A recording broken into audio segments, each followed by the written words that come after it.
Hey guys, welcome back to Let's Play Medieval. Last time we completed the Asylum grounds, and now we're ready to head on inside the Asylum. Unlike the last stage, which was more oriented towards solving puzzles rather than direct combat, this is the complete opposite. There are no puzzles, this is just pure combat, so I definitely recommend coming in with full health, as well as a good supply of projectile weapons, because, as you can see here, we just have some zombies, which is no big deal, right? But you can see now they damage you for 50 a pop. So I don't know if they increase their toughness, but they definitely increase the damage that they deal, and they can hit you very quickly. You can see how they kind of charge at you like that once they get close. So it can be kind of a problem if you get surrounded by them. But honestly, as long as you stay on top of it, you should be fine. You just calmly take them out like this. Don't panic. Don't let yourself get surrounded by 6 or 7 of them in a small room like this. Then you might run into some trouble. They will take your health down very quickly. But otherwise, I can just use the axe here. Just one-shot them, turning back and forth. At least for this first floor. Starts off kind of simple. There are multiple floors here. So now we've cleared that. We jump down here, and we've got more space to work with now. But we do have some cannons in the background that are going to be firing at us, so it's just another thing to deal with. But it's still just regular, I'd say regular zombies, but actually I guess the powered-up versions. At least in terms of actual power. I don't know if they're actually buffed in terms of toughness compared to the ones we fought in, say, the first or second stage. But as long as, again, you just stay on top of it, you should be fine. Just keep running around, dodging the cannons. Now here, they're going to throw more at us at once, so you can't really stick with something like the axe, I don't feel. Maybe some of the other higher projectile weapons, but I actually like to switch to the broadsword here, simply because it's enchanted, it only takes one hit, and it swings wide, so you can take out multiple at once. And you saw I took a little bit of damage, but not that much, so as long as you know what you're doing with that, you should be fine. Here, I switched to the crossbow because you have these annoying little bats, which are hard to aim at, so I'd rather use a weapon that's rapid fire and cheap. Because you want to keep taking them out as best you can, because otherwise it's going to make your auto-targeting aim away from the zombies here. It's kind of like that, how it aims up at the ceiling, so it's trying to hit them. But again, as long as you just stay on top of it, you should be fine. The crossbow isn't really ideal for killing them in terms of damage, because it takes quite a few to take them out. But it's rapid fire, and it knocks them back, so it's okay. You can also see they gave us a health vial up there. They give you a little bit of health, but honestly not too much. Now here, I like to come to this corner, switch to the broadsword, and just let them come to me. As long as I time my swings, I'm okay. I don't know if it would kill them in one shot if the sword wasn't enchanted, but for the most part, you should be fine if you do this. I took a little bit of damage again, but no big deal. Grab the health vial and then get out of here because the bats are spawning. Now here, being in an asylum, it only makes sense that we have some crazies that attack us. But you can see they only do 40 damage, and they don't attack you nearly as quickly as the zombies. So you actually could just again go up and melee them with the enchanted broadsword, and you would be fine. Or you could just switch to something like a spear and just one-shot them that way as well, or the longbow. I think it takes like, what, 2 or 3 shots here with the longbow. It's not too bad, but again, just don't really let them swarm you. Just put them out of their misery. Oh. I guess using the longbow that close really isn't ideal. What is ideal is catching them when they first come out.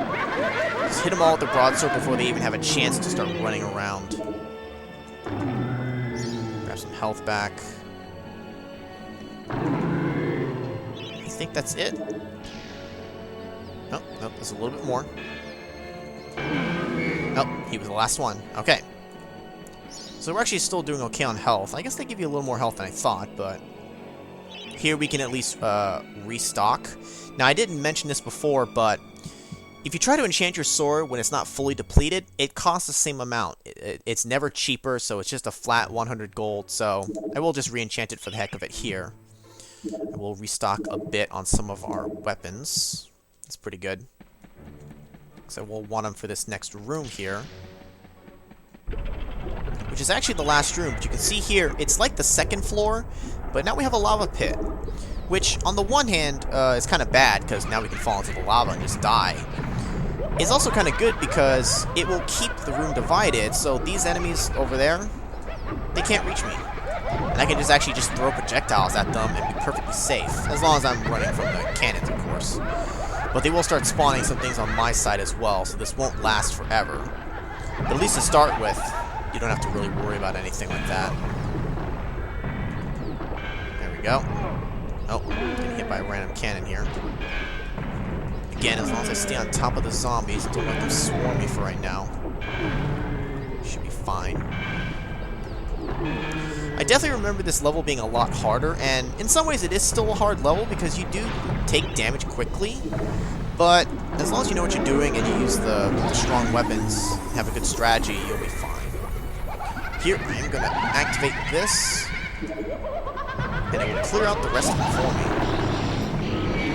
There we go. The last swarm there just gets taken out by the chest that they give us. And that's actually it. I remember the level being a lot longer, but again, just I guess remembering things as a kid is always very different. And here, I think we're pretty much forced to get to 100% for the chalice, because you have to kill pretty much everything, I think. I don't think you can let anything live, except for the bats, but they don't count towards anything, so there's no excuse to not get the chalice for this level. They are nice, and they give us a healing well here, so they give you, what, 3 vials and a healing well? That's not too bad, I guess. Top off our health. And actually, if you look around this room, it's kind of creepy. We got some headless mannequin things all just chained about. This one's hanging upside down. And this one here, was kind of creepy there in the bars. But here we have the mayor. By heck, am I glad to see you. That Zarek tried to force me to hand over the shadow artifact. He means to release the demons from their tomb under the enchanted forest. But I said to him, I said, "You can't touch me, you lanky windbag. I'm the mayor." Aye, that told him. But then he had me locked up in here with all these nutters. Oh, it's been terrible. I haven't managed to get a word of sense out of anyone in weeks. Right. Well, I'll see myself out, thanks. You have a good look around, lad. Zarek's left some stuff lying about that I think you might find useful. Yeah, like this dragon gem for some reason that he kept in here with the mayor. I don't know why he would put it here. It would make sense to keep it elsewhere, but whatever. Anyways, that's pretty much it, so we can leave now. Can't kill the mayor, unfortunately. Oh, by the way, Zarek's men, he killed some of your villagers. It totally wasn't me, so don't blame me for that.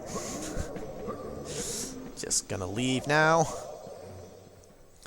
And we'll get to head back to the Hall of Heroes, where we have 2 choices remaining. We can either go back to Ravenhooves,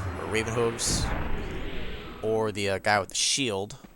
I think I will actually pass on the shield for now, because again, I don't really use it that much, or ever really. So let's go get an upgrade for our longbow instead. Oh, Danielle, I've got something here I can give you, but I've no idea what it is. Do you fancy a little gamble, like?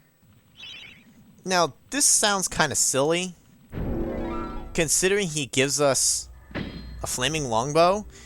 What do you mean you don't know what it is? Not to mention the last time you mentioned that you can the option of shooting flaming arrows, so clearly you know. I don't know. I don't think they really thought that through. I'm not sure what the maximum on the flaming longbow is. It's either 100 or 150. I think it's 150. Anyways, we'll just switch back to the axe for now, I guess. And get on out of here.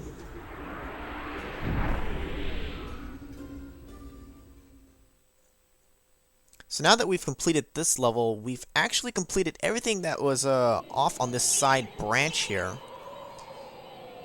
So now we can actually head back to that first split in the path that was quite a few parts ago. So next time, we will finally head on to the stage that we passed on earlier, which is the Enchanted Earth, and I'll probably do the bonus level first since it's right there at the entrance, and we'll just take care of that. But that'll be in the next part, so I'm just going to end this one here, so I'll see you guys in the next one.